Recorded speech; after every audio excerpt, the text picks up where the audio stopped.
Snowy Makes a New Friend by Joni Jordan Hancock. Snowy makes a new friend. Once there was a little white egret named Snowy. Snowy lived all alone in a pond. Snowy spent the day hunting for bugs and fish in the pond, but sometimes she felt lonely. One day, a crow named Crawford and his cronies began laughing at Snowy because she was always alone. "Look at that egret. She doesn't have any friends. Caw, caw, caw, ha, ha, ha." "Something must be so wrong with her," said Crawford. "She's so quiet. Let's stay away from her." Snowy knew the crows were laughing at her, and it made her feel sad.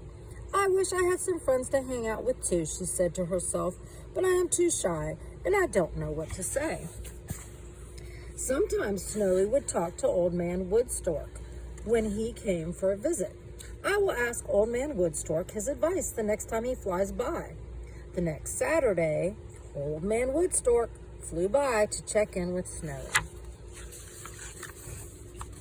"Mr. Woodstork, I'm so glad you stopped by. Crawford and the other crows were laughing at me because I'm always alone. They are all friends, but I don't have any friends. Well, except for you. But you are more like a wise grandfather for me. How do I make friends?" asked Snowy. Mr. Woodstork replied, "Snowy, you just have to be yourself. To make a friend, you have to be a friend. Treat others the way you want them to treat you. Be kind." The kind Woodstork looked at Snowy and asked, "Did you like the way the crows treated you?" "Certainly not," exclaimed Snowy. Mr. Woodstork continued, "That's because they were not treating you like a friend." Snowy said, crying, "They always tease me and laugh at me." "Well," said Mr. Woodstork, "they are acting like bullies." Snowy asked, "What is a bully?" Mr. Woodstork answered, "A bully is someone who picks on the same person over and over again on a regular basis." Snowy exclaimed, "The crows are not nice to me. They don't even ask if I want to play with them. They even made fun of my yellow shoes." "I love your bright yellow slippers. They are very cheerful," said Mr. Woodstork. "I have an idea," said Snowy. Mr. Woodstork suggested, "I have seen some ducks on the pond. Why don't you try to talk to them the next time they swim by?" "Okay," agreed Snowy, "but what do I say?" "Just be yourself and be kind. You will know what to say when the time comes," Mr. Woodstork reassured. "Thank you, Mr. Woodstork. You are a kind friend to me," said Snowy. "You're welcome, little Snowy. I will come by next Saturday and check in with you." "See you next week," Mr. Woodstork said as he flew off. "Bye. See you soon," said Snowy.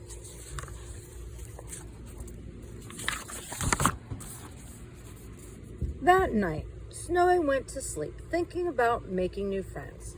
She was excited and a little nervous. The next morning, Snowy was catching breakfast when two young ducks swam up. "Good morning," said Snowy. "Good morning," said the two ducks. "We have never been to this pond before. Is there anything good to eat?" Snowy answered, "Oh yes, watch, I will show you." Snowy took her foot and scratched the bottom of the pond on the shallow water's edge. Then she darted over quickly and picked up a nice juicy bug in her beak. "See, there are plenty of bugs and fish too," Snowy said excitedly. "Yummy," the ducks hollered. "Do you mind if we join you?" "Not at all," said Snowy. "Be my guest. My name is Snowy. What are your names?" The ducks answered, "Danny and Dolly." The ducks nibbled at the water's edge and found some tasty treats to eat.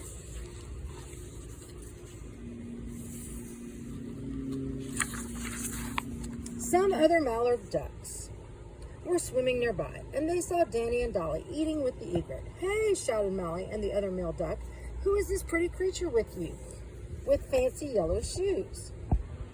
Dolly said, "This is our new friend Snowy. She is showing us a great spot to eat. May we join you, Snowy?" "I'm Molly, and this is Macy and young Michael," said Molly. Snowy said, "I would love for you to join us. I was hoping to make some new friends." Macy shouted, "You can never have too many friends." Michael added, the more the merrier.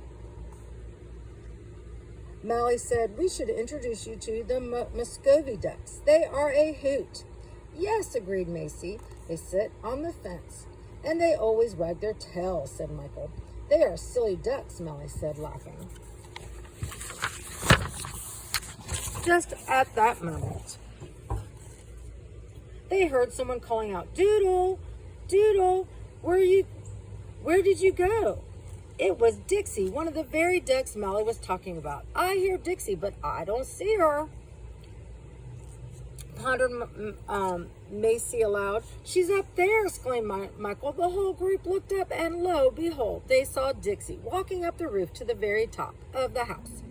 What is that silly duck doing, wondered Snowy aloud. It seems like she is looking for Doodle. We should help her, suggested Mally. I see him flying in now over the pond, hollered Pete, the pileated woodpecker, calling from high up in the pine tree nearby. Doodle flew over the pond and landed by skidding across the water. Here I am, Dixie, yelled Doodle.